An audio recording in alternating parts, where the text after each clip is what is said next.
Two men carry lead masks to a hill, shielding their eyes from something invisible, as if protection were a prayer you could wear. If the masks were meant to save them, why do they survive only as evidence that nothing else did? August 20th, 1966. Vintém Hill, Niterói. Two bodies found in formal suits and raincoats, arranged more than abandoned. No signs of struggle, no bruised narrative, just a scene that looks like a decision kept. Over their eyes, crude lead masks, handmade and mute. The blunt punctuation to a sentence we barely understand. Nearby, a notebook like a whispered instruction manual. 1630, be at the specified location. 1830, ingest capsules, after the effect. Protect metals, await mask signal. An empty water bottle and two towels sit patiently, as if time itself needed folding and thirst needed planning. 3 days earlier, August 17th, they told family they were buying work supplies, then stepped off the map everyone else could read. Two electronic technicians, Manuel Pereira da Cruz and Miguel Jose Viana, men who trusted circuits, measurements, and schedules. They dress like you would for an appointment that matters, as if the sky respects a tie and a polished shoe. Raincoats buttoned tight, though reports say no rain fell when they likely died. Protection without a storm. The note's cadence reads like choreography. Arrive, ingest, protect, await. A ritual with timestamps instead of candles. A waitress remembers Miguel on the 17th, nervous, eyes stuck to his watch like it might start speaking. He keeps checking, as if the sky runs on a schedule and he's terrified of missing his transfer. Protect metals. What metals? And from what?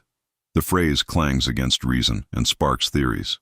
Investigators suggest radiation, the kind you can't smell. A danger that makes lead seem like common sense.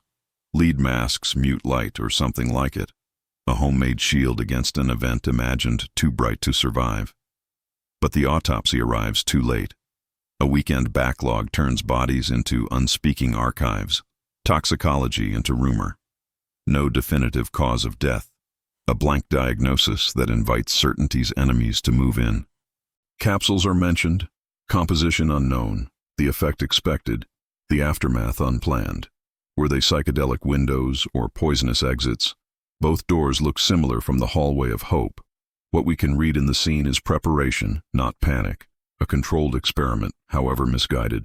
Two towels, comfort for waiting bodies or shrouds for instruments, maybe both, maybe neither. Either way, they plan to stay. They bring water, drink it, and leave the bottle empty like an hourglass on its side. A friend, Elcio, calls them scientific spiritualists, men who aim devices at mysteries and expect answers to blink back. They weren't tourists in the uncanny. They had a membership card and meeting minutes. On Atafona Beach, a previous device exploded, a warning shot that sounded like curiosity learning its limits. They survived that noise, and perhaps mistook survival for endorsement. Vintém Hill becomes a laboratory with a skyline, an altar with an appointment book. The phrase await mask signal is a riddle. Is the mask the receiver, or simply a cue to brace for light? Electronic technicians know when to shield, when to ground, when to listen. They built their theology from schematics. Investigators split into camps. Ritual misadventure, unknown toxin, exposure to an event that leaves no fingerprints. The raincoats whisper precaution, though the weather denies complicity. Protection for a forecast only they received. Between restraint and risk, they chose both. Faith wore a necktie and carried a toolkit. Reconstruct the evening. 1630, arrival and arrangement. Gear set, towels unfurled, raincoats smoothed against creeping night. 1830, ingestion. Capsules swallow like choices, disappearing with the kind of certainty only a clock can sanction. After the effect, an instruction admitting change. They brace, waiting for a curtain that may or may not rise.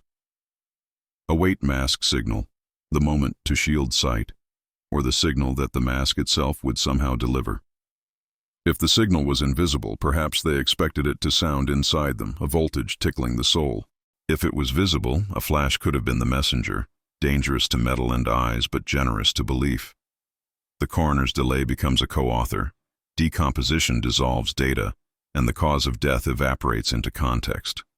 Ambiguity moves in, bringing boxes labeled maybe and perhaps, and the room fills with gentle certainties. Still, the sight behaves like intention.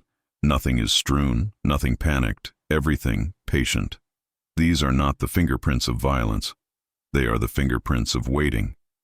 From the hill, the city below is a circuit board. They may have believed the sky was the power source. Suit jackets breathe, raincoats rustle, towels keep secrets, the elements of a ritual that substitutes equipment for incense. They weren't hiding from people. They were hiding from something brighter than people. Their masks cut from lead sheets in rough arcs, craftsmanship that points to kitchen tables and stubborn hope. A homemade theology, soldered together from rumors of light and the measurements they trusted daily. The earlier explosion on Adafona Beach reads like a preface.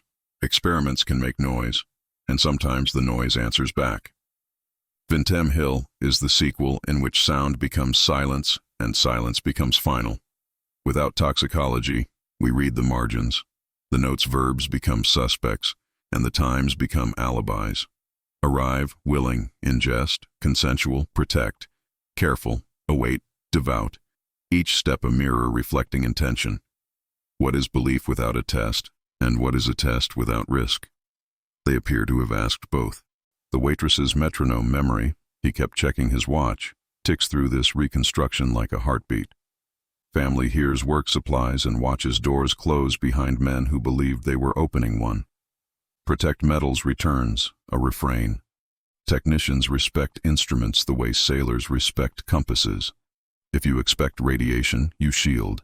If you expect revelation, you also shield, because certainty can burn. The hill waits with them. The city breathes below. Time liquefies inside the human frame.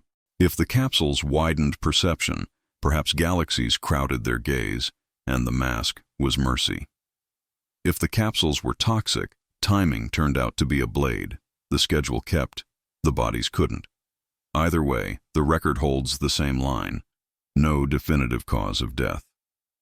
Ambiguity isn't a culprit. It's a climate, and it thickens around cases like this. Investigators return to the hill in memory, tracing footprints through paperwork, measuring silence with rulers of reason. Nothing contradicts deliberate arrival. Everything contradicts accident. They came ready to meet something, even if only their own limits. And in that readiness lives the most human part of the story, curiosity with courage strapped on like a raincoat. There is dignity in their caution. The lead is heavy with care. There is tragedy in their calculation. The capsules are light with consequence. In a ledger of risks, they balanced method against mystery and counted themselves solvent. Vintém Hill kept the receipt. What were they expecting to see that required lead over eyes and careful notes under fingertips? If extraterrestrial, as friends suggested, the schedule implies confidence. If spiritual, the ritual implies reverence. Both paths meet at the same intersection. An appointment with the unknown kept exactly on time. The masks remain, their rough edges a kind of signature, not factory-made, but belief-made. The towels remain, their purpose ambidextrous, comfort or cover, secular or sacred. The water bottle remains, its emptiness a clock that ran out of ticks. The notebook remains, its verbs still marching in order, impervious to second thoughts. We can redraw the lines, but not the outcome. Their plan worked except for the part where they lived. So we stand at the base of their question. What signal were they waiting for that required such trust? Is it madness to shield your eyes for a light you cannot name, or wisdom to admit you need shielding at all? Perhaps the strangest detail is not the masks, but the waiting. They obeyed the clock like it was an oracle. When you finally choose to see, what do you protect, and from what? And who tells you when to put the mask on?